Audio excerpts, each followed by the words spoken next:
is the Bearcast, presented by Bird Culchion Ford. Bird Culchion Ford has been in Waco since 1936. Ford is the #1 selling truck in Texas 43 years running. The Bearcast is also presented by WellMed Medical Management and USMD Health System Dallas. Here's Craig Smoak and Grayson Grundhoefer. And welcome into the Bearcast on SicEm365.com on this Tuesday, March the 25th, 2025. It is a interesting edition of the Bearcast as we are transitioning in a couple of different ways that we will get into. For one, transitioning from basketball season, if you're a Baylor athletics fan, very firmly into football season as both the men's and women's team see their time in the tournament come to a close and their seasons end this past weekend. We will get into that for both Scott Drew and Nikki Collins' squad. But in the meantime, Dave Aranda and football are now fully underway with spring ball. And, of course, there's baseball ongoing as they just try to continue salvaging series so far in Big 12 play. And so that's ongoing as well. But it is the end of basketball season and the start of football in so many ways. It's also, I'll go ahead and tell you off the top, and we're not going to make a huge deal out of this, but it is going to be the end of this chapter of the Bearcast for Garrett Ross and myself, as there's some just things shifting nowadays. You've seen the post maybe last week on SicEm365.com about some changes in 365 Sports and SicEm365.com, and among those changes will be the fact that as best we know now, this will be the last Bearcast, and the end of this incarnation of it, as this particular group of myself, Grayson Grundhoefer, and Garrett Ross. Grayson, I anticipate still going to be doing something or other. I think we're all just trying to figure out what's going on. But, I'll just go ahead and put it out there. This will be the last Bearcast with the three of us. So let's make it a good one, fellas, and have a little bit of fun on our way out. And I do appreciate everybody who's here with us live each week on the Baylor Athletics on SicEm365 YouTube page and has been with us through all sorts of different changes and just periods of life and all of that type of stuff for the last few years. It's been a fun ride, and we're not going to make this like a big goodbye thing. We got too much to talk about, but this is going to be the end of the road. So, Grayson, one last time, man. How you doing, pal? Doing good. I wish we had better news to talk about as far as Baylor sports go. Obviously, spring football happening is great, but yeah, it's interesting because I remember when we first started this back in, 2018? It was Fast Friday, and then it moved into it was something about the truth. What was it because of rule? Yeah, it was, I don't even remember it. We had to go through like 5 different names because of just changes ongoing. The only constant is change, right? So, like, even back then, changes are affecting. But, it was very rule-related, and it was going to be outdated based on his desires to keep moving up. Huh? Trust the pod.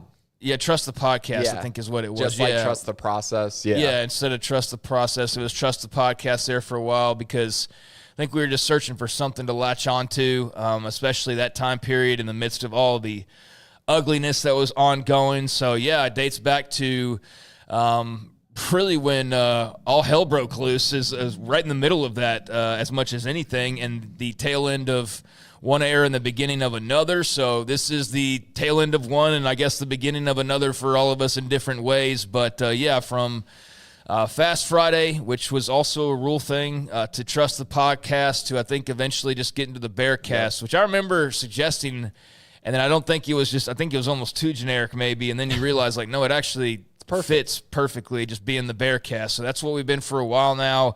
And, here we are.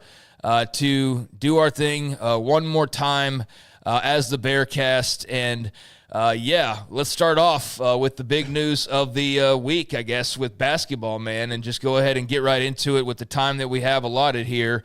Basketball, a double whammy for the men's and women's programs, able to each get a win and get into the round of 32, which was good, but then not able to go any farther, which was, I think, in the case of both teams, awfully disappointing.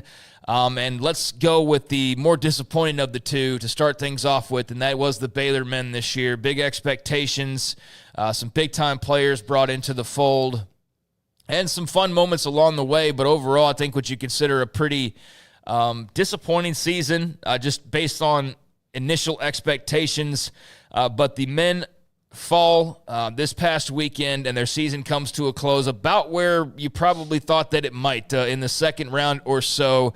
If not, maybe one more game you had them rolling on along, but I don't think too many probably had them past this initial push in the tournament. But, it is all over for this particular group of North Shadow Mere and just the rest of the crew as they fall to Mississippi State to Duke last Sunday, 89-66. This following the opening win over Mississippi State last Friday, 75-72. The big win over the SEC opponent right out of the gates in a even-seeded matchup.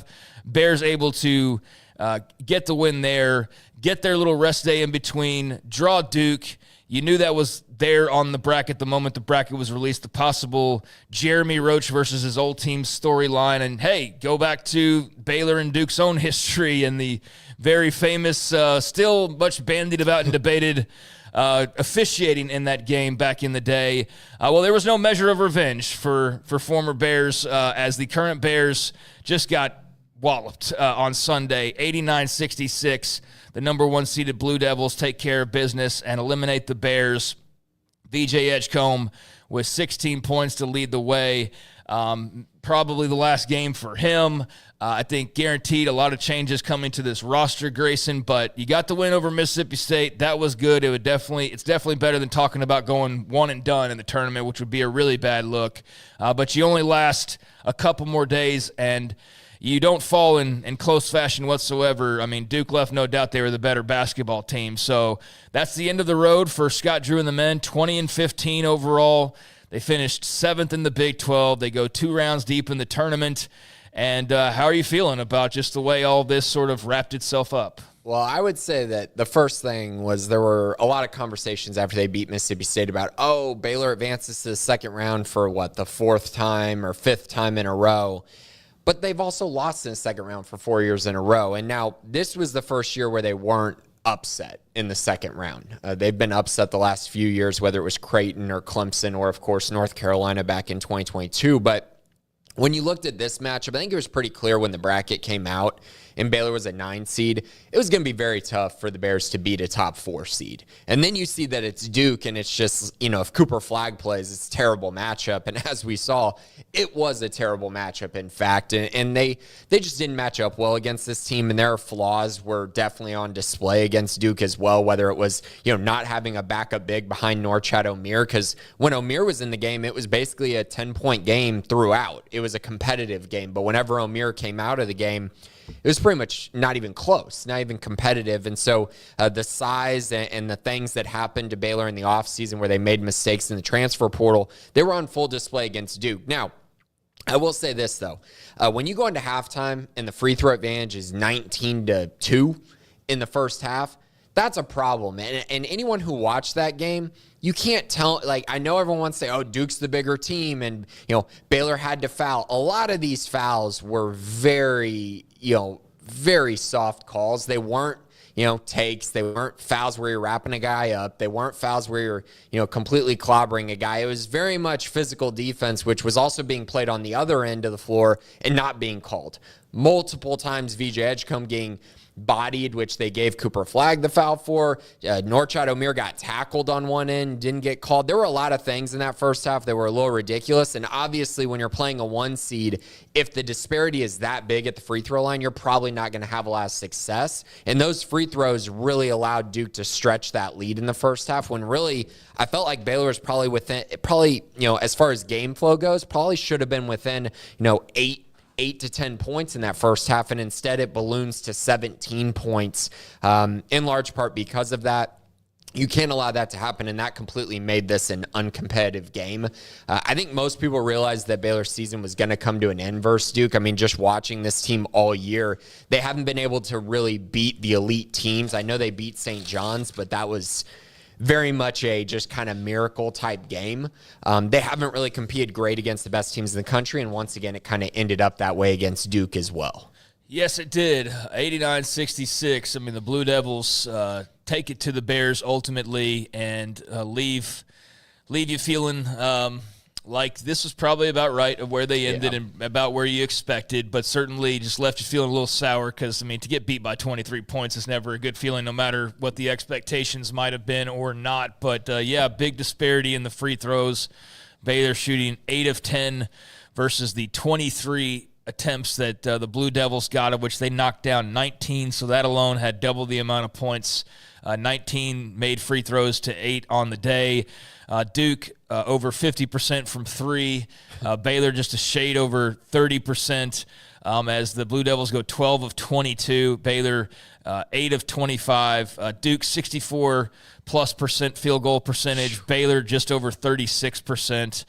Rebounds, Baylor actually had the edge, although Duke definitely much more of an advantage on the defensive glass. Baylor able to hold their own a little bit on the offensive side. Duke didn't miss enough for them to get rebounds. So Baylor racked up the offensive rebounds, but ultimately that turned out to be pretty even as, yes, they had their stroke going on over there. And, so on and so forth. I mean, the numbers tell the tale. Just what you watch told the tale that, especially when North Shadow Mears dealing with the foul trouble early on, that pretty much just right out of the gate ripped out your chances of being able to pull off the big upset. And had he played more as a result of not being in foul trouble, then we probably are talking about a different game. I think that's a very fair thing to say. Not necessarily a win, but a different type of a game. But that's not what happened. And so the season comes to a close for Scott Drew and the Baylor men. And we already know of one roster change as Langston Love has announced that he will be entering the transfer portal. So a player who, when he's at his best, is a very nice member of this roster and a guy who can do some good things for you. When he's on, it's great, but the problem is his health has been such a question mark for such a long time now. I don't want to compare it exactly to Cam Rising at Utah, but it kind of reminds me of that of like, is Langston Love healthy? Is he healthy? Is he healthy? Is he healthy? And you're just always kind of wondering if he's available or not. I don't know if it was to that extreme, but it sort of started feeling like it by the end of like, is he available? And I think at this point, whether he's going to ever be to a certain level of health or not, at least go somewhere and just see if the change of scenery makes a difference for you. And I think for Baylor and Scott Drew, it's probably also a nice time to say like, hey man, good luck to you. But we can't keep doing this song and dance. It's probably best for us if we go our separate ways. Right, and I mean, I think this is great for both sides here. I mean, it's been a really hard situation for Langston because when he came in as a freshman, he was really impressing and did a lot of things well. And, of course, he got hurt in a scrimmage against Texas A&M as a freshman in which he was probably going to play that year and maybe do some things, not a ton, but play some. And then it's just been injury after injury. And, really, I think that part of it has been tough because you can't count on him. Yep. And then you watch kind of him play at the end of this year, and I know he had 11 points in this game, but anyone that has watched Langston play this season, it is clear that these injuries have taken a toll on him from a physical standpoint, his speed, his athleticism, his lateral quickness. I think it's just really impacted him, and I think he really needs a stretch of just being healthy, right, for an extended period of time. And I'm rooting for him. This was a kid who, from the San Antonio area, was a kid that obviously I was very excited about when Baylor landed him, and I hope he goes somewhere and has a lot of success. We'll see what happens with him. I think he's going to be a pretty hot commodity for multiple programs. I kind of hope he goes to the G5 level and just gets a starting role somewhere and really thrives, because I think that'd be great for him. And then on the flip side, Baylor need to move on here. It kind of felt like the situation had just kind of soured just because of, the injuries and the fan base being upset and social media and just a lot of different things that I don't think made this situation an ideal one for either side. So now Baylor gets to move on, try to find someone who's maybe more reliable from a health standpoint, maybe fits the roster construction better next year, which, we're going to talk about. There's a lot of guys that are going to be gone from this team. There's going to be a huge reshuffling and a great opportunity for Baylor to address some of the things they didn't do well this offseason in the portal and maybe fix those going forward to make sure their team is built in a much different way, in a way that definitely definitely complements their best players a little bit better. Because this year's team, it's just kind of one of those tough situations when you look back on and go, man, Baylor kind of wasted a season with a really good Norchad O'Meara, who is basically a double-double every single night, by not giving him a center next to him or a backup big that could allow him to be even more efficient. And then VJ Edgecombe, who, in my eyes, is the best freshman they've ever had. I mean, VJ was terrific all year long, hit some clutch free throws in their opening win against Mississippi State, and then played pretty well against Duke. Not great, but played pretty well. And you kind of feel like you wasted both of those opportunities. So now it's just about how do you make sure you don't waste any more of those opportunities going forward. So Langston Love is on the way out to the transfer portal. Good luck to him, and hopefully he can regain his health. But clearly it's played a huge role in his story up to this point. And, yes, looks like it's a good deal for both sides to just say, hey, man, that was fun. Good luck to you. Let's go our separate ways and see if we're both not better for it in the long run. And I think that's what you're going to see happen. Meanwhile, I'm not sure where this story is because I haven't been, totally tabs on, but there was the report out there, Will Wade taking the job at North Carolina State. Rumors, reports that Bill Armstrong, the Baylor assistant, could be the guy to go and replace Will Wade at McNeese State. Now, I haven't seen any update on that in a couple of days or so, but that was swirling out there as well over the past couple days or so once that Will Wade news became official. So, man, if there's anything Scott Drew's had to become accustomed to, it's turning over his staff every offseason. I mean, when you talk about sort of where they are, I think it's unfair to not say, well, he lost this guy and this guy and this guy and this guy, and the staff from 5 years ago is almost depleted now off of this program's list of coaching staff members. So could another be on the way? It looks like that's a possibility. Again, you can fill in any blanks here, as I have not checked in a while, but that was one of the notes I had written down from over the weekend. So haven't seen anything else updated on that. But, yeah, the staff turnover has been something else for Scott Drew. And it's also great because you can go point to that coaching tree and you see all of these guys who have gone off to become head coaches. But it's also like putting a bunch of dudes in the first round of the NBA draft. There is a give and a take to that. The great part is, yeah, you're building a great coaching tree, and that's going to come in handy, but you're also losing a lot of talented guys that are helping you make you what you are.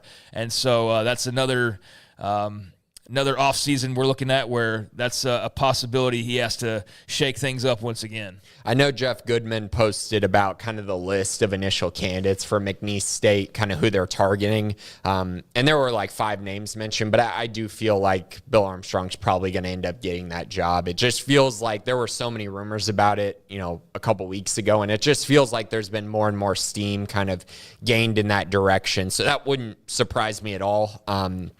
As far as, staff turnover, it is unfortunate, right? I mean, Bill Armstrong comes to Baylor for the first year this season after leaving Link Academy, which Baylor's had a lot of success recruiting Link Academy in the past few years. But yeah, he comes to Baylor, coaches for 1 year, and then this great job in McNeese State comes open. I mean, McNeese is really heavily funded, heavily invested in college basketball, as we've seen. They've been really, really good over the years, and they're going to continue to be really good over the years. And so it's a job that I can see being very appealing. And it is unfortunate, though, because you don't want to keep seeing these guys leave, right? And you kind of want to build some cohesiveness. Now, Jared Noon still being at Baylor is great.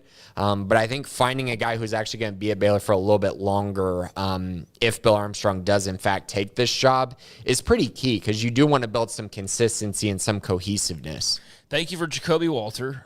Thanks in part for playing a hand in getting him into the green and gold. But yeah, this is not if there is a saving grace, like a 10-year Scott Drew disciple that's been around him for forever. This was very much a quick stint, so to speak, in Waco, but nevertheless, it's another potential staff member departing, so the ability to keep or the inability to keep any consistency, I think, is definitely playing into the results to some degree here over the last couple of years, as you've seen all of these branches spouting off the Scott Drew tree into various head coaching positions. So that is something to keep an eye on, but it does look like there's a lot of smoke for Bill Armstrong and the McNeese State job. So Langston Love's in the portal. Maybe you're losing another assistant coach. I saw somebody from the staff on my way over here had tweeted out like a portal graphic of like, get ready for the portal, which that's fun and everything. I don't know. I don't know how I feel about starting to ramp up the portal again, like right after the season ended. It's like I need to take a little bit of a break, but I get that's how it works. So yeah, leave it to the NCAA to have the portal open during March Madness. It's really hard to follow, right? Because every team that's not in the tournament is just completely focused and invested on the transfer portal, and it's like, well, wait a minute, there's guys still playing. Like, what's going on here? But not just guys, 16 teams are still playing. That's a lot of teams, and there's probably going to be multiple transfers on many of those teams or guys leaving to the NBA. Yeah, it's a really weird time, but I will say it's also cool because these next, 24 days or whatnot, 30 days are going to be very eventful. You're going to have a lot of guys leaving the Baylor program, a lot of guys coming into the Baylor program, a whole lot of transfers in, transfers out, guys moving on. It's just going to be a very interesting time period. And I think, already we're seeing some of the momentum, right? I mean, there's been quite a few names that have been mentioned. The main one over the last few days is Wyoming guard Obi Agbem. He's the guy who entered the transfer portal pretty quickly after the season ended, and a lot of people have been putting in crystal balls for Baylor to land him. He's 6'3" guard out of Wyoming, averaged 18 points per game, 3 assists, 3 rebounds, and he shot 44% from 3. He was the Mountain West Newcomer of the Year after playing at the JUCO level for a couple years, but 6'8" wingspan, so definitely gives you a little more size of the guard position, and he seems like a guy who Baylor is in a great position with at this point. So very curious to see how that plays out. But he would be obviously a great addition next to the incumbent at point guard, which is Rob Wright, who's expected to come back to the Bears for his sophomore season and obviously kind of be a key focal point of the team next year. Yeah, I mean, Rob Wright is a guy that showed definitely some flash and some ability this year, and I definitely think he's a guy that you start the list of who are you building around next season with his name near the top of the list. So let's take a quick glance at the roster, just the way it's currently constructed, and just any comment you want. We'll roll through this pretty quick. But Jason Asamoah, a freshman this past year, VJ Edgecombe, obviously expect he's going to be gone. Caleb Jackson, the freshman, Langston Love, he's obviously in the transfer portal now. Norshad Omier will move on as having, filled up his 5 years of college basketball. Josh Ojinwuna. Let's see. Marino Dubrovcic. Davison Hubbard. I know some of these are walk-ons, but Omar Adegbola. Jalen Celestine, he's gone. He's a graduate. He's got one more year. Does he still have another year? He's got left? one more year, Jeez yeah. Louise. Okay, so maybe he's back, I guess. Giannis Njonga, Cameron Carr. There's your roster. That's your roster right now. So there's and it's about to get even more different than what you just said, too, I think. I mean, there's really very few sure things, I think, on the roster. Well, the sure thing is Love's gone, Omier will be gone, and Edgecombe will be gone, and then... And Nunn's out did I not of mention eligibility, him? I don't think I as did. well. So and Jay Nunn... Roach. I don't think, so I think I skipped down. So Jaden Nunn and Jeremy Roach, I didn't mention those two guys, along with Rob Wright. I guess I started off with Jason Asamoah. So I had my page too far up. So, Jaden Nunn gone, Jeremy Roach gone as well. So you can add them to Love and Omier and likely Edgecombe as well. Yeah, Edgecombe's going to go to the NBA. Yeah. He's going to be a top 5 pick.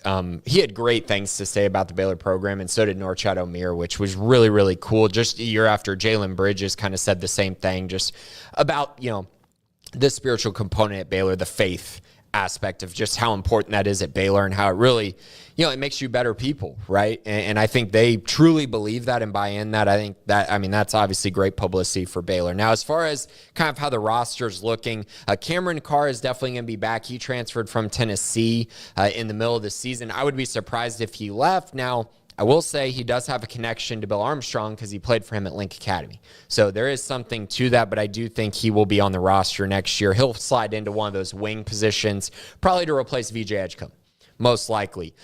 Outside of that, Rob Wright, obviously, and then the other guys that you're looking at, Jalen Celestine's got one more year, so I kind of anticipate that he'll be back just to add some consistency, some cohesiveness to the roster. I don't necessarily think he'll be a starter, but I do think he can come off the bench and shoot the basketball. And that's kind of what you're looking for. You got Tunde Yusufu, who's the 5-star freshman.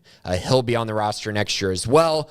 And then you're kind of looking around and going, okay, Jason Asamoah, is he going to be interested in coming back after not playing much as a freshman? Did he show enough that you feel like he can be a big part of your roster and a big part of your development plan going forward? Marino Duversevic, you mentioned him. I don't know what's going to go on there. He did not really show me a ton this year that makes me intrigued about what he could be, but maybe as your third center, okay, maybe something like that. And then Josh O, the thing about him is, when he got hurt, there's a possibility that he's not ready at any point next year. So how does that work? Do you just trust that he's going to be healthy by conference play or something, or, magically before the season? I just think that's pretty risky of a move. So I don't know what's going to go on and what's going to happen with him. But I think in general, when you look at kind of Baylor's roster construction, they absolutely need 2 guards to replace Nunn and Roach. You got Wright and Carr, so there's your 4-guard rotation. You absolutely need a starting power forward or a starting 4 in today's basketball, which would be your Jalen Bridges, Jeremy Sohan, Mark Vidal type role. You need someone like that to play your 4, and then I think you're going to need 2 centers as well, because again, I don't know that you can trust Joshua or Marino, to be what you need next year. So I'd probably look to take 2 centers there and feel better about your big man depth, which was something that obviously was lacking this year. Yes, it was, and I think it'll be great to have the NBA draft to once again flout your success and some of the talent you're bringing in. So that's one good thing, I think, rolling off of the roster changes that are to be expected is the big splash you should get once again from VJ Edgecombe. But outside of that, you'll need every ounce of recruiting pitch and material and dollar amounts and everything else that it'll take to go and be successful in the portal this offseason, because you got a big shopping list based on everything you just said there. Yeah. They're going to have a pretty big offseason ahead of them. So as you had an assistant tweeting out the portal graphic. They seem like they're ready for it, but it's now the offseason for Baylor men's basketball. So I guess just kind of any closing thoughts on them here. I wrote a huge article on Sikkim 365 Premium just kind of talking about the recruiting strategy and things that maybe didn't work out last year that I think they'll adjust to this year. But I think in general, my thought is this, that the roster construction of the team this year did not go well and it did not reach the level that they anticipated. And I think because of that, I think there's going to be more of a focus on depth and making sure that you have enough guys who you feel really confident about and probably who you actually have some game film on at the college level to get quite a few of those guys in to make sure that you can go 8, 9, 10 deep, which was definitely not what they were able to do this year. I think there'll also be a heavy emphasis on being more athletic and longer. They just, simply you watch the Duke game, they were tiny against Duke. You watch many games this year, they're just tiny. And really, I'm not just talking about Norchad O'Meara playing center. I'm also talking about the fact that all of their guards were basically, you had a bunch of 6 foot, 6'1", 6'2" guys out there. That's really tough when you face a Duke team that has every single starter is over 6'5". That's just really difficult to kind of make up for, and that was something that really impacted them all season long. So those are some of the major changes. I also think that this offseason is really going to be about, you bring Rob Wright back, you invest in him, you feel like he's the future of your point guard position, which is great. Now you need to build around what he's really good at and then maybe some of the things he's not great at. So finding a lot of guys that can guard, be athletic, and shoot the basketball makes a lot of sense to kind of complement his game. And then finding a big who's really good at the pick and roll, I think is going to be another big thing, because that's something that we didn't get to see from Rob at all, but he is very good at that in the pick and roll game, and they just didn't really have a big that could take advantage of that this year.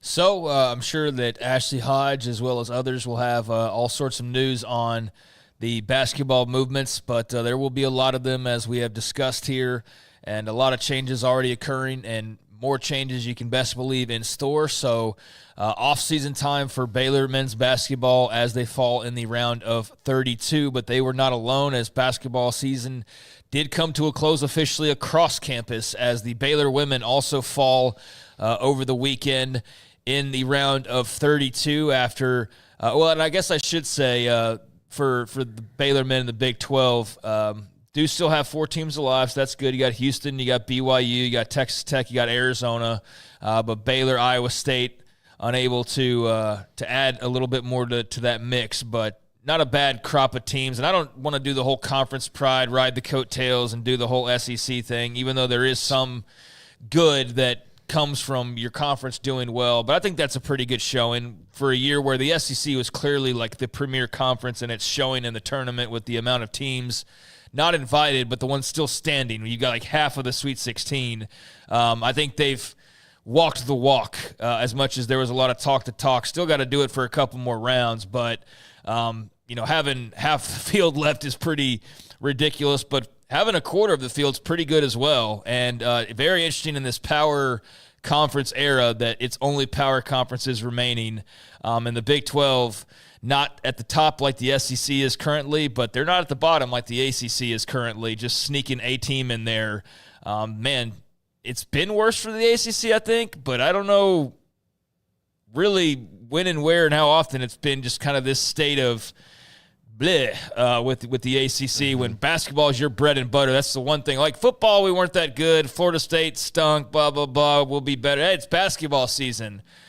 Yeah, well, that didn't go too well for you either. So they have the one team there. But, yeah, it's all power 4 teams left, which I don't know what that means long-term. It might not mean anything for college basketball, but I did want to make mention 4 of the 16 from the Big 12, so that was pretty good. Yeah, I do want to make just a couple of quick notes. ACC still might get the national champion, which is kind of interesting. Doesn't really mean that the conference was good, but means they have a very elite team, which I do believe Duke is. I also think it's interesting the Big East also talks a lot about basketball as well, and they are having a terrible tournament.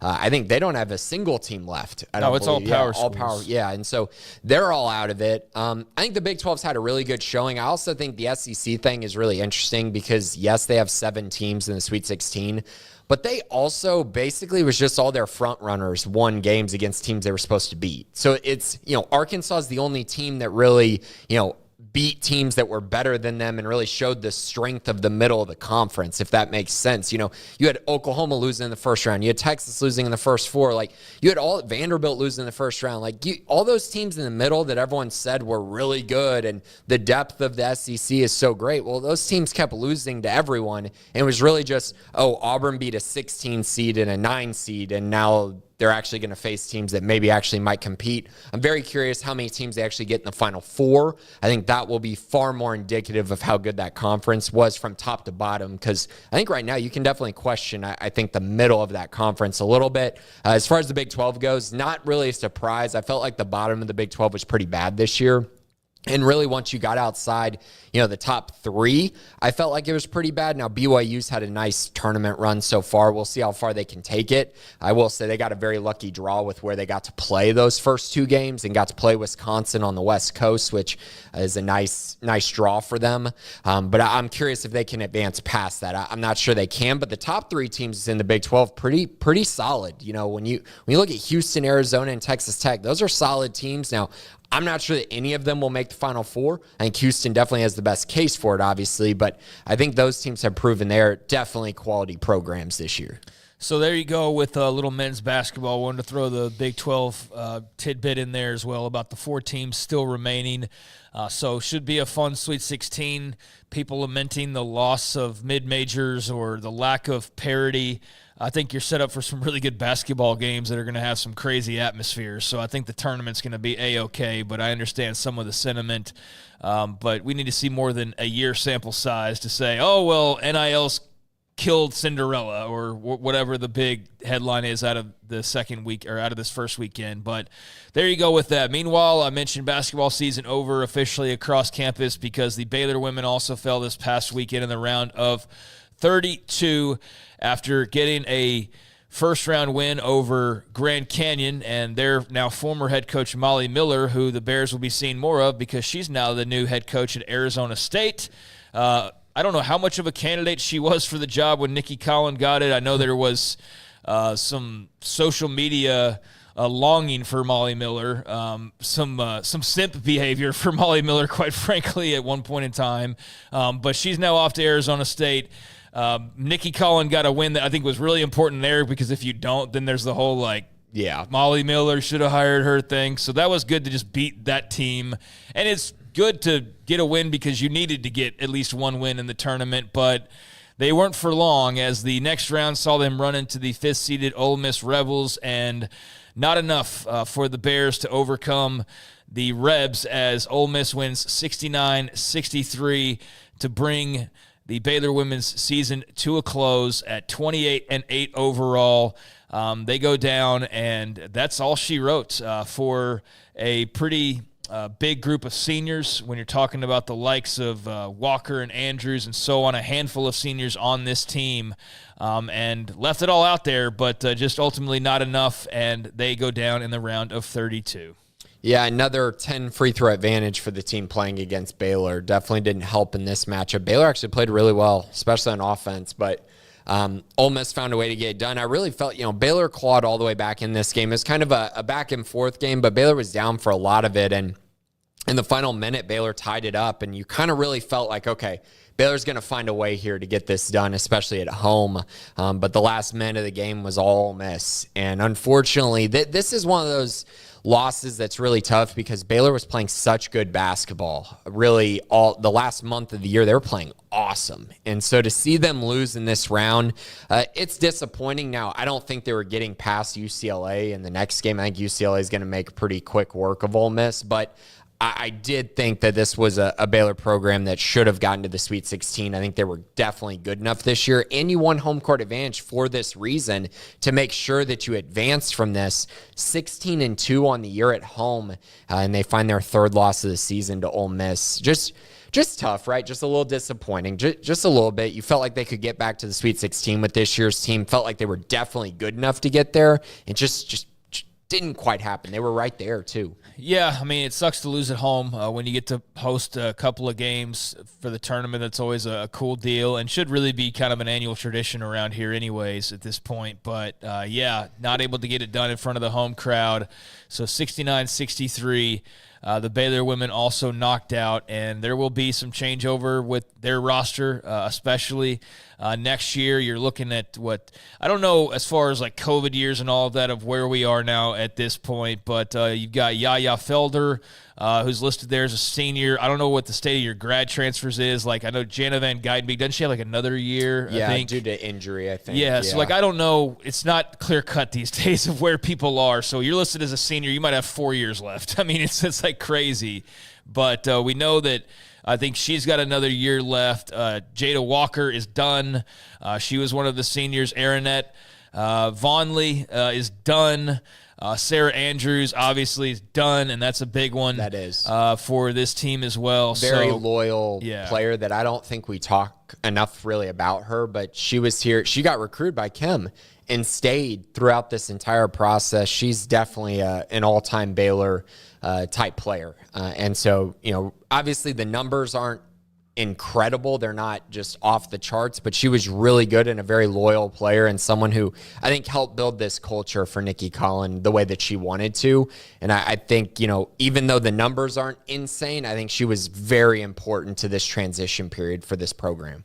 Yeah, I think she was as well. I mean, definitely one of the if not the name for Nikki Collin the last few seasons. It feels like kind of like the face of the franchise almost in a way Sarah Andrews was, and now she will be moving on. So transition, and like I said at the beginning of the show, the only constant is change. So that's coming for this roster as well. Do you have any insight on their offseason plans? I mean, I know the men tend to be more of a focal point for most people, but have you given any thought to what Nikki Collin and her staff have to now go and look at doing here this offseason? Well, when you get to build around 2 really good seniors, you're probably pretty happy with where you are. Dariana Little-Page Buggs and Bella Fauntleroy will both be back next year as seniors. Little-Page Buggs was just, she got hurt and missed a lot of time towards the end of the year, was on a minutes restriction in the tournament, which I think if she actually gets to play her normal minutes, they probably beat Ole Miss. And so not having her at full strength was very difficult. But to have her and Bella Fauntleroy back, I think, is going to be massive. If they can take a step forward, I think that allows this team to potentially get back to where they were at the end of this season and compete for a Big 12 championship. Now you got to build the roster around them. So I think finding depth at the guard position, you're going to have to find some lead guards, a lead point guard specifically, who's a difference maker. And then you're going to have to find a center to replace Aaronette Vonleh. You also probably have to find some depth, right? But I think those spots, right, 2 really good guards and then a center are an absolute necessity, I think, for the women's basketball team this offseason to shape their starting lineup. Yep, so there you go. There's a little bit on the women as well, and I think I'd seen something with Tony Green in another job. He's Grand Canyon is what was announced. Yeah, so he's replacing Molly Miller there. So is that official now? It was posted. I don't know. Okay. Baylor hasn't said anything. I don't know if Grand Canyon has, yeah, but well, that it was reported. There was the Molly Miller fallout. Was first you had just a storyline from the hire, a few years ago. So it was imperative that Nikki Collin win that game. But now you're going to be facing her every year as Arizona State obviously is in the Big 12, and that's where she goes. But then again, the other part of it is it did open up a job there at Grand Canyon. And then, yes, the report was the other day that Tony Green, Baylor assistant, could be filling those shoes. But I hadn't seen anything official since that initial report. Neither. So could be, like Scott Drew and the men, facing some staff turnover as well. Certainly some roster turnover. That's guaranteed. And we'll see how they go about attacking that beginning now, really. Offseason begins now for both basketball squads. But there she goes. The round of 32 is where the ride stops for both sides. And so now hoops is in the rear view, so to speak, although it'll still be hanging around with all of these roster moves that'll be made and staff moves now as well. Meanwhile, football has come back and rejoined us after a couple months away following bowl season. Everybody's sort of catching their breath, changes being made, staff roster, just like with basketball, what they're about to go through. That's what football's been doing now for the last couple of months since the Texas Bowl loss to LSU. They had the Big 12 Combine last week. There's some Baylor guys there. We had some interesting conversation with Garmin Randolph, who had a lot to say about last year, and just a lot going on as spring ball starts to get kicked back up. And so any thoughts on just the initial beginning period? I know Dave Aranda talked last weekend. You've got some new faces obviously rolling in because of the transfer portal and also the freshmen that you signed. So just sort of where's your head at? What is like your, I guess, main couple of things here as spring football gets lifted off in this stretch of the next few weeks we're going to be able to enjoy here? So, yeah, Baylor just kicked off practices on Saturday. I was able to go out there and watch quite a bit of practice, actually, for the first time. And it was a really interesting environment, I would say. And there's so many new faces and new guys who have entered the fold and been added to the roster, from the transfer portal to the 14 early enrollees who are freshmen. It's been fun, and it was a lot of fun to go out there and kind of see the different guys that they have. I think, my first article for Insider Notes was all really about the front and in the trenches of the defensive line and offensive line. And I think it's just fascinating when you kind of look around and see some of the guys they added. Texas A&M transfer Samu Taumanu Pepe, the nose tackle prospect. I mean, this is a massive dude and reminds me a whole lot of Apuika, just watching him for the first time. And he's still a young guy. He hasn't played a ton, but it's very similar to Apu. Apu didn't play a lot at LSU, and then he comes to Baylor and starts right away. And I think Samu's going to do the exact same thing. I think he's going to take over that nose tackle position and really be a focal point for Baylor's defense and a focal point for opponents trying to strategize against Baylor. Very intrigued by his size. 6'3", 380 pounds. People forget Apu was listed at, I think, 350 when he got to Baylor. I can assure you he was not 350 pounds. He was like 400 pounds when he got to Baylor. He was massive, and every offseason he would just get back down to playing weight. And I think Samu's going to be very similar to that. And I think that's going to be huge for the Bears up front. I think he'll also allow them to potentially move Cooper Lands out of that nose tackle position, which that's needed. I mean, he's been having to play that position out of pure necessity, but I think now they can actually accentuate his abilities. And so if you're able to start Cooper Land, Samu, and Jackie Marshall across your defensive line, that's a really good group. And that really, I think it could make them better than last year. Truthfully, with that 3 group, even after losing Trevin Mai and Linus Knoll. But then you look at kind of the depth, right? And you see, who's number 90 on this defense? And I think a lot of people have forgotten about this, but Brendan Bett didn't get to play last year. And I'm telling you right now, there were huge expectations for him last year to play a big role. Now you get him back into the fold. So now you have great depth, a guy that you feel really good about being your next guy off the bench. You have Devontae Tizino, who in my eyes had a little bit of a breakout year last year. I mean, he wasn't dominant, but he definitely filled the role and proved that he can play at the Big 12 level and be productive. Now you got 5 guys that you feel great about. They have a lot of other younger guys that I think are going to rise to the occasion as well, but they have a really good group on that defensive line right now, and I think it's only going to get better under Inoki Brechterfield. So I think that was one of my first things that popped out.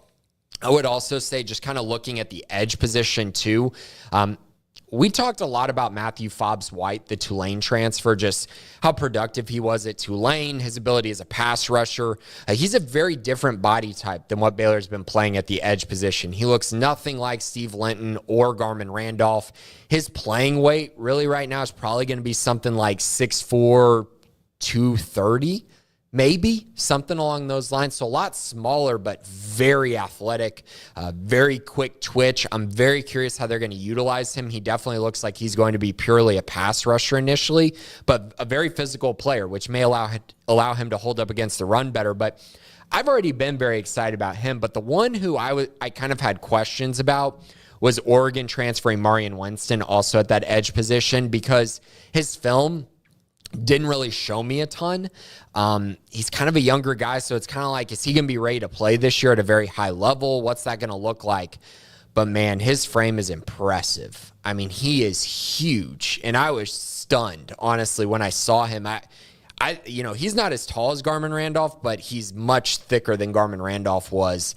And I just think he's a guy that's going to hold up really well against the run. And if he can really elevate as a pass rusher, I mean, it's going to be hard to keep him off the field. He has a very impressive body frame, body type, along with athleticism. So if that does actually become something, I'm going to be very intrigued. I will say I became even more optimistic after seeing him in practice. I think he and Matthew Fobbs-White are going to be a very intriguing combo there at edge. And then I mentioned the offensive line, just simply returning all the guys they're returning is massive. I mean, the only guy they're replacing is Campbell Barrington. That'll likely be with Caden Siraki, who's been in the program for quite a few years, played a lot last year. I think there's high expectations for him to have success at right tackle. And then you return the other 4 guys. So now you're just building depth and trying to provide more competition, right? So guys don't get complacent. And I think they've done a really good job of that with guys like, Colton Siraki at center, Sean Tompkins, Colton Thomason, Isaiah Robinson at tackle,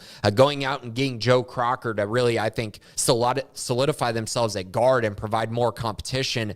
I like what they're doing here. I think they're going to need more depth from the younger group going forward, but I think right now their 2 deep is looking really solid. And I think Mason Miller is developing that group in a very solid way. And so for that reason, the trenches were the first place I looked at when I got to practice, and I came away very intrigued.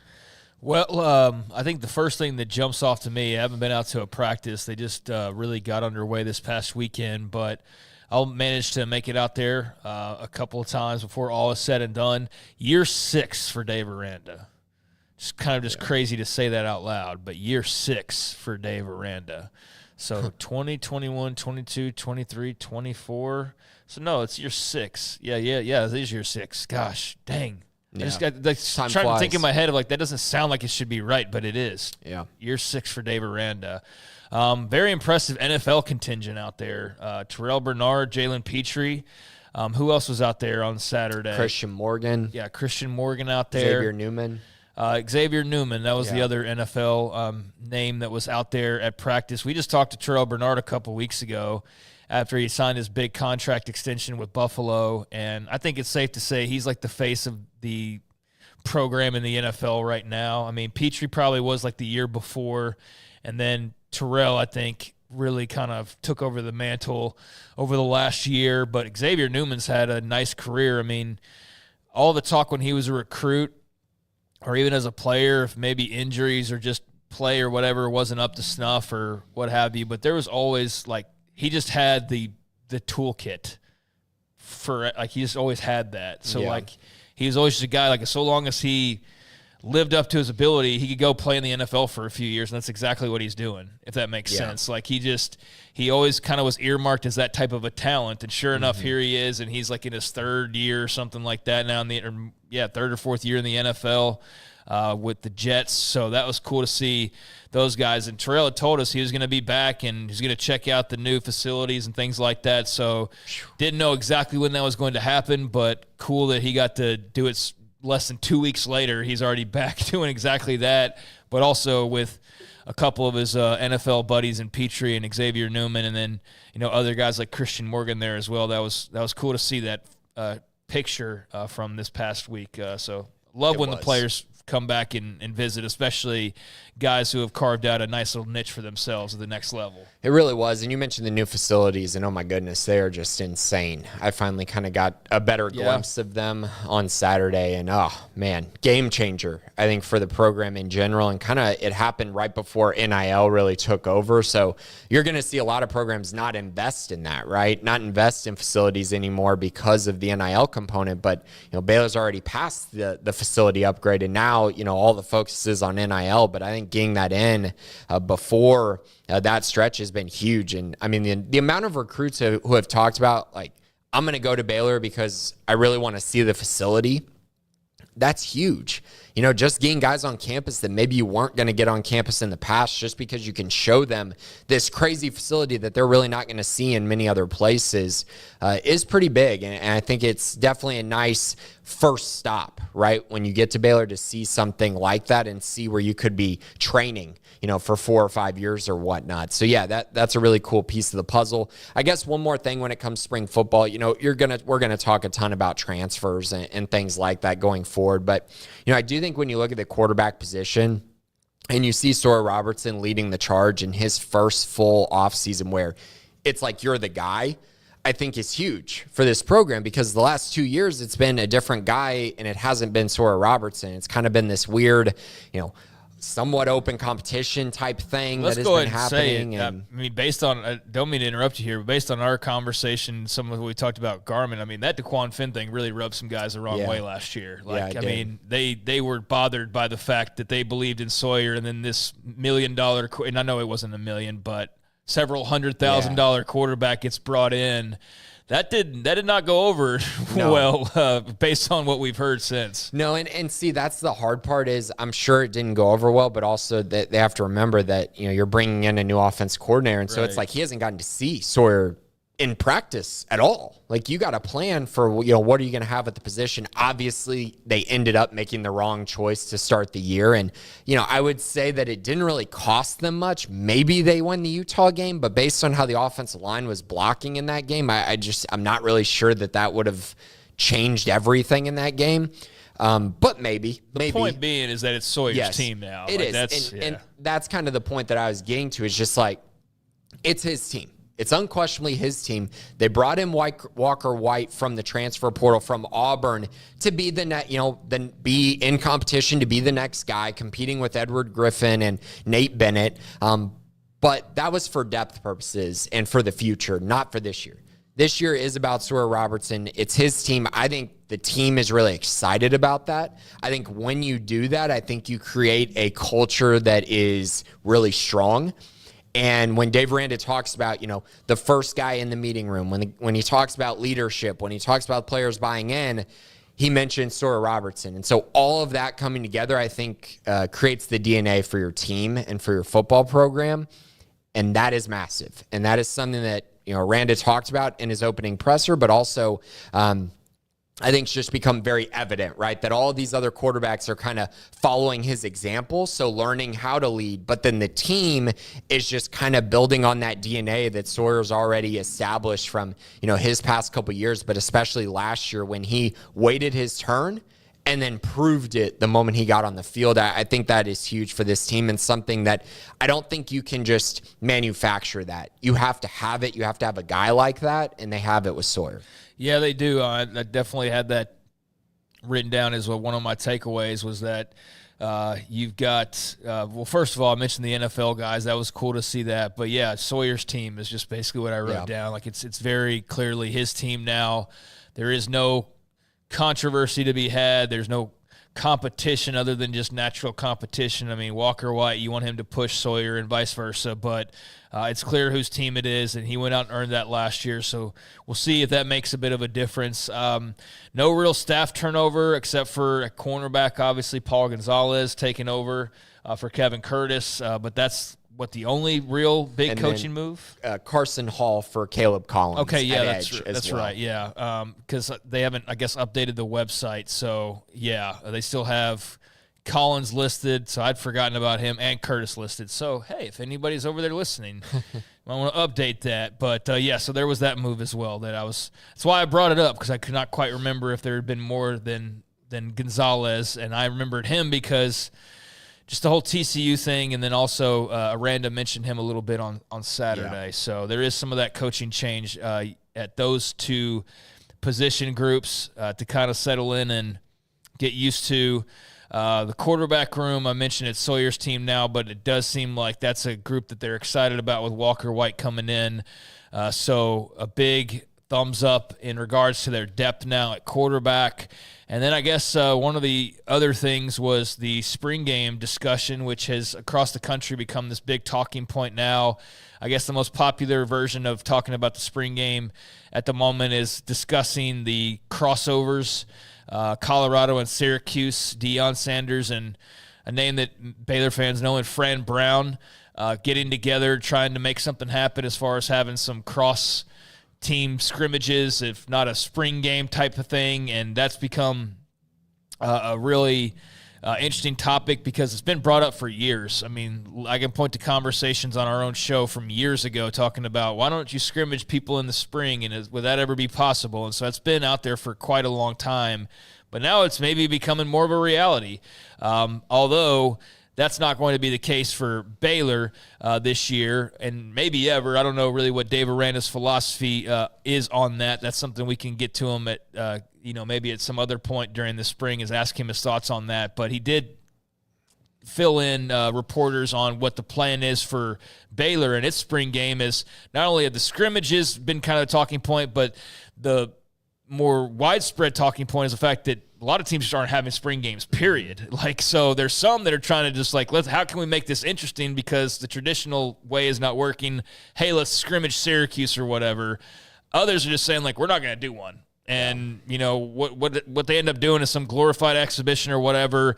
For Baylor, Aranda said there will not be a traditional spring game. That's become a common theme, is moving away from that. A lot of that has to do with the transfer portal, but he does want to do some type of a showcase at the Fudge Center so that fans can check out the team and see the new faces and get excited and build up some momentum for next year. So he said, we're going to do what we did last year, more of a showcase, one-on-ones, people at the facility. What I think is happening with spring games is a consequence of what is happening in college football in general. So no spring game, but some type of exhibition will be taking its place. No surprise, and this was something that I think had been in the plans for a while, and I think it became even more obvious with just how many programs were not having spring games, and so that's what Baylor ends up deciding to do. I think they're still working on figuring out exactly how it's going to look. I think there is some movement to try to make it a little bit more engaging than it was last year, something that's maybe bringing in the community more, something along those lines. I think there'll be more of an event with it. A thing about last year's game. Yeah, exactly. Yeah. And so this year, I think this showcase will have a little more to it. We'll see, though. We'll see when things are actually announced how that's going to look. But, yeah, I mean, again, I feel strongly that I would love to see Baylor play some sort of preseason game against a random opponent. I think it makes a lot of sense. Unfortunately, I don't think it'll ever happen because of the transfer portal and because of the fact that there's just so much collusion, so much just people, talking to players on other teams, offering NIL deals. It's not worth it, unfortunately. As much as I would love to see it, I just can't imagine it ever being worth it unless there's some sort of, once you play in that game, you're locked in, you can't leave a school type thing. But I don't think that's going to happen either. So, yeah, it's just one of those situations where spring games are, I think, going to become a thing of the past, as much as that pains me to say, because I do think they are pretty cool. But in all honesty, Baylor never made it something that was some massive thing. It was never just, every fan that comes to every game comes to the spring game. It never really became that. So I don't know that Baylor or Baylor fans are missing too much. And even for those programs where it did become that, like Nebraska, they're shelving it anyways too. Yeah. So if they're doing that and they were like selling it out, then that goes to show you that it's becoming a bit of a thing that's going to the wayside. So we'll see how that all looks in the next couple of years, but Baylor going to go more of the exhibition route. So there's kind of where we are up to date on, I think, everything pretty much at this point. I'm looking at the clock, and we do have a handful of questions, so we should probably get into it. Baseball salvaged another series. I don't really have much to comment on there, I mean, to be perfectly honest with you, but they're in Big 12 play and struggling a bit. Yeah, we'll see where that takes them ultimately. But let's make sure we hit these questions as we ride on out of here. Let's go to ICT Bear, who asks, what adjustments do you see Drew making this next offseason in terms of roster construction? Right. I mean, we talked about it kind of at length earlier on, but I do think there's going to be a concerted effort to get longer on the perimeter and in the post, to get more athletic as well. I think that will impact you defensively and offensively, but more so the defensive end. They just got to get more athletic, and they got to get longer. They got to have longer guards, taller guards, bigger guys in the post, rim protectors in the post. I just think this year's team, besides VJ Edgecombe, every game was played below the rim. And that's just not a recipe for success in college basketball. You have to be able to play above the rim. And they didn't have any ability to do that with anyone except for VJ. And VJ, as athletic as he is, he's still just a 6'3", 6'4" guard. That's just not a recipe for success. So I see that changing. And then the other part of it is kind of what I mentioned, if you're going to invest in bringing back Rob Wright and you're going to build around him, which I think is actually a pretty smart move, it gives you consistency, cohesiveness from a guard who I think could be in college for a while, and give you kind of the high upside is, what if this guy turns into like your Jalen Brunson, right? That's what you're hoping for. But in general, I think you need to build a roster that, again, accentuates his strengths, but then also makes up for the things that he lacks. And I think that's what they're going to try to do with this roster, which, again, includes athleticism, length, shooting, and then, as I mentioned, a big that can run the pick and roll, because I think that's a hidden quality that Rob Wright has that was not on display at all, because Baylor didn't have anyone that could really do that with any effectiveness. Also, what's your opinion on the overall landscape of college basketball right now with unrestricted transfers and NIL? Asking, since we see nobody outside the P4 in the Sweet 16, and I saw a tweet that there are 8 teams left where the starting 5 for that team didn't even have 2 players that started at the university. I don't love it, right? It's not great. I also think it's 1 year, so I don't want to sit here and say, this is how it's going to be every year. But, in fairness, you watch Drake play, for instance. Drake had like 6 guys that were on a Division II basketball team, and they won a tournament game against an SEC team. That's crazy. And yeah, they lost to Tech, but they still competed, still won a game. I still think there's room for that to happen for mid-major programs. I think this year was just a bit of a one-off. I don't think any of these mid-major teams were great, like we have seen some of these teams in the past. And I think some of the matchups were also bad here as well. Like that UC San Diego team that had to play Michigan.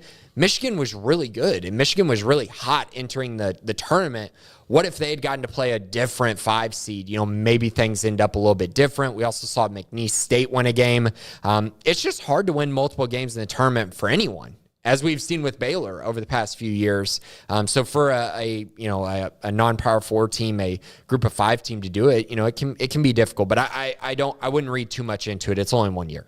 Yeah, it's just 1 year, so we'll see. I think it's too small of a sample size right now. You also had Colorado State with Maryland on the ropes and should have beaten them, and that would have popped the whole non-power school thing if they were able to have advanced. They didn't, though. Maryland obviously pulls out the win there at the end, but it was very close to that not being a narrative at all.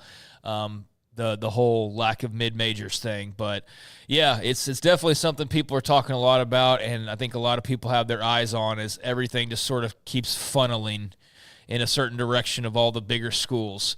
Also, baseball latest D1 rankings only has one Big 12 team in Arizona at number 23. Is the Big 12 as a whole in panic mode here yet? Pretty mediocre across the board. I mean, I don't know about panic mode. I just think it's not a very good year. And I mean, some of their better teams had really tough non-conference schedules. And that's going to, when you don't play well in those, some of your better teams, then you enter conference play and they start beating the teams that had fraudulent good records. It makes it difficult. But yeah, I mean, the Big 12 is not as good as it once was at baseball, and I'm not sure that they're really ever going to get back to that. The SEC's just poured in so much money into their programs that you're not catching the SEC, but I do think you can probably be a little better than they're showing this year. This has been a pretty down year for the conference in baseball for sure. Yeah, I definitely think there's a lot of the money's flowing. I think the fan bases and all that play into it as well. I mean, you got great atmospheres and environments. In the SEC right now, they're just hitting on a lot of cylinders, but it does coincide with everybody having a lot of money. Basketball's run where all of a sudden they have all these teams, they're making all this money. Where's it all going? It's not going to crimson-colored waterfalls anymore. It's going to like, hey, now we need basketball to be great. Hey, we want baseball to be great. And the haves are just having it all and enjoying more success than ever. But is it a thing that lasts? I don't know. I mean, baseball in the SEC for sure will. I don't know, though, how you begin to try to chip away at that if you're the Big 12. I mean, at some point, you just need to reconcile with the fact that there's going to be years where you're pretty good and competitive in some areas, and there's going to be years where you're not good in certain areas, and maybe this is just a year where you're not very good in baseball, but they're not going to be able to be across-the-board competitive every year. Or even any year. Like, it might just – I don't know if you'll ever just across-the-board be elite the way that maybe you were 5 or 10 years ago when more was kind of even and spread out, but we'll see on that. But great questions, ICT. Thank you for the mailbag questions here. Scotty B, the Baylor King, who do you think takes a bigger step back next year? TCU women's basketball, Houston men's basketball. I mean, as long as Kelvin Sampson is at Houston, I'm never picking them to not be as good as a TCU team that had one good year, has had one good women's basketball season in the last, 26, 30 years, something like that. So, yeah, definitely I think TCU women's basketball is going to take the bigger step back, especially after losing their two best players. Yeah, I don't see any argument outside of it being TCU. They're going to, like you said, lose their two stars and then maybe go replace them in some form or fashion, but I don't think they've proven that they're any sort of like just machine you keep rolling on along every year, just replace parts. But Houston is exactly that. They've done that. They've been there, done that. I think the thing for them now is they got to actually go win something else. Like they need to go win a national championship. They've been knocking on the door for a while, so that's going to be the big thing for them. But, yeah, it's no question TCU is going to take more of a step back. Which football player do you think might make some surprising noise in the spring? Surprising is the kind of the key question here. I mean, I mentioned Brendan Bett. I think that I would hope people wouldn't be too surprised by that because we mentioned him a lot, but he didn't play last year. So I do think there's some concerns or questions there. I think he's going to be a really, really key player for Baylor this season. If I could name one, I guess I'd go with him. There's a lot of guys that I could name who could be a little bit of a surprise, but I think Bett is going to have a big role on this defensive line and I think really help solidify it.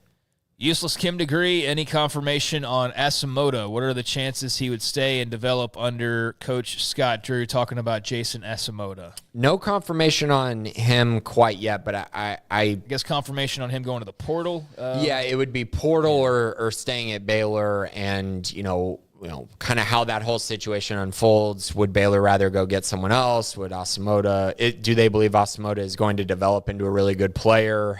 Do they not see it with him? Does he see it at the Baylor program for him to develop and play? There's a lot of questions still there. He didn't play a lot this year, so it really wouldn't surprise me if he just didn't see a path. But I would also say that this team's got a lot of openings on the roster, so kind of would make sense if he could develop at Baylor and felt good about where he was at with the program for him to stay. So it's kind of a weird one there. I don't really know what's going to happen. But what I do know is Baylor's going to be very different in their roster approach this year. And if they don't see it with players, I think they're going to go find other players who maybe can bring it a little bit better for this program going into next year, because I think there's urgency with this staff and with this program to get it right next season. And the final question from Parch: what is your sense of the administration's actual long-term investment in the baseball program, considering how long we've been spinning our wheels? And I made mention there because I was more worried about time than anything else. Just made mention of baseball, and also the fact that, I mean, let's face it, when they're playing really well, people get super excited. When things aren't going well, people lose interest very quickly. But it's been more down than up here as of late. I think it's fair to say they're 16-7 overall.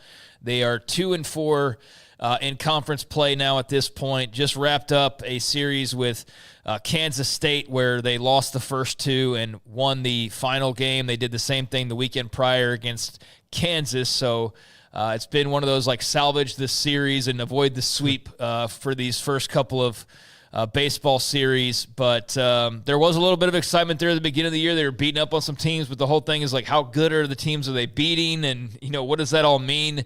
And right now there's a little bit of a readjustment, I think, of, oh, man, they're really good, to, okay, maybe some of that was competition. And so now where are we? I did see, and I'm not probably the person to ask about, like, the long term and all of that, but I did see somebody bring up this topic, and it might have been you in one of the other threads. And Colt's response to the post was that he anticipates they're going to invest, if anything, more than ever in baseball, which I didn't fully understand.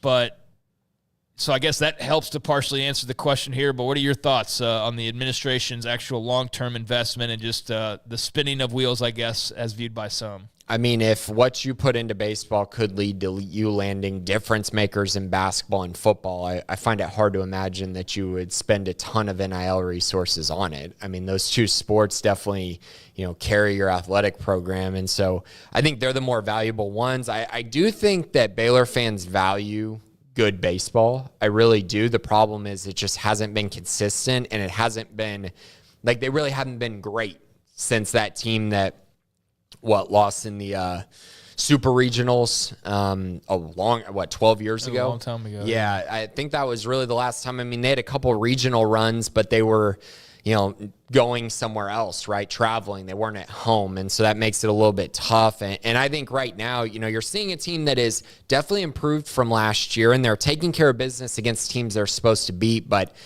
these two showings have not been good. I mean, they've gotten blown out the first two games of both of these series against Kansas and Kansas State. They salvage a win at the end, but the first two games just getting, 9-1, 14-7, 8-2, 14-4. I mean, none of those games were even remotely competitive. They win the last one, but it's just not a great sign going forward about what they're going to do this year. And, by the way, now they go to Arizona this weekend, and currently Arizona is playing like the best baseball team in the conference right now. So things could get worse here. But again, the program definitely looks like it's getting better. I would say that if you want to commit some NIL to it, I understand it. But I also just would say that if it's taking away at all from football or basketball, I don't know how you can really justify it. Yeah, I don't know. I don't know how all that's going to work. I don't know how it's sort of been divvied up to begin with. But I do see the questions about just sort of the long-term vision, Parch. And so appreciate your question. And we will see sort of what route that all takes, but still a few games left to be played. Let's see where they end up, but it is a valid question, especially in the NIL era where you're like, where do the dollars go and what's the smart investment and where should you pour in more resources and not? And, of course, football and men's basketball, those are the drivers, especially football, so that's not going to stop. But what does that mean long-term for the baseball program or for softball or for, whatever else?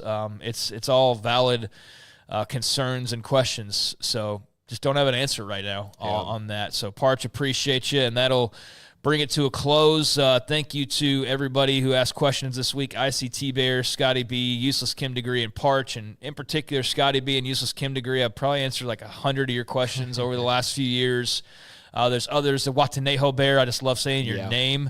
And a lot of other people who've asked questions and been a part of the mailbag or been a part of just listening. Some of you I don't even realize because you just listen. And for all of you, I am very grateful and want to say thank you so much for listening to this podcast over the years. Garrett Ross, thank you to you as well behind the scenes, who's been running the show for quite a while now. And, yeah, man, I'm not going to make this a long, drawn-out thing, but I think this is the last Bearcast for myself and also for Garrett. So, Grayson, don't know what you have in store or anything, man, but it's been a good ride. We've had a lot of fun. There's been a lot of ups and downs over the last few years. I mean, the ground we've covered from scandals to championships to all points in between, various coaching moves that were crazy, whether it's Mulkey or Drew in Kentucky last year or various football coaches. I mean, there's been a ton to talk about. A lot of bad, a lot of ugly, but mostly good, and mostly good is where I would leave that. Definitely more good than bad or ugly, but man, we sure had our fair share of a lot of it over the years. So man, appreciate you being a great podcasting partner, and know you'll do well with whatever comes next with the site and with this podcast. But yeah, just changes are occurring behind the scenes, and we're just rolling with where the wind blows, and so the wind is blowing this way, and so we're heading on out stage door right. But we'll be around, not going anywhere, just changes here and there. So still going to be covering Baylor to some extent, still going to be doing the afternoon show and all of that, but with Rogue Media now. So excited about the future and what's to come and what we don't even know just yet, but also very thankful for everybody out there who's listened or read my stuff as well, and just appreciate the whole Sikkim community. So with that, man, anything before we head on out of here? Yeah, just very appreciative of both you and Garrett, of course. And Craig, I remember the days when we were in the container showing up and just recording in there, and a couple times where we're dealing with a thunderstorm outside while we're trying to record. That was closing the doors, trying to hope that the audio is good enough. Yeah, no, some great times for sure. Come a long way to this right here. Oh my gosh, yeah, totally different atmosphere now, and it's been great. I would say, going forward, obviously, you're still going to be talking a lot of Baylor, I'm sure, with 360, with Rogue Media, talking about them and talking about Baylor and being involved there. And then I obviously will as well, with Sikkim 365. So you're not getting completely rid of us, but it'll probably be in a different format and a different way. But it's been a great ride, and I couldn't be more thankful. And Baylor fans, we're still going to be definitely commenting and talking a lot about Baylor, but just in a different way going forward. Yep, man. So thank you to Grayson. Thank you to all the folks behind the scenes over the years as well. Thanks to the owners of Sikkim365.com and, just the opportunities and the platforms there over the last few years. But, yeah, onward and upward, and we'll still be around, like I said, just not in this particular format. But what's to come for everybody? Just have to wait and see. But thank you once again to everybody out there who's been a part in some form or fashion of anything that we've done over the years. And just very appreciative. So have a great week, everybody. Enjoy the rest of your day and your week. And thank you so much as always. Until next time, this has been the Bearcast. For Grayson Grundhoefer and Garrett Ross, I'm Craig Smoak on Sikkim365.com.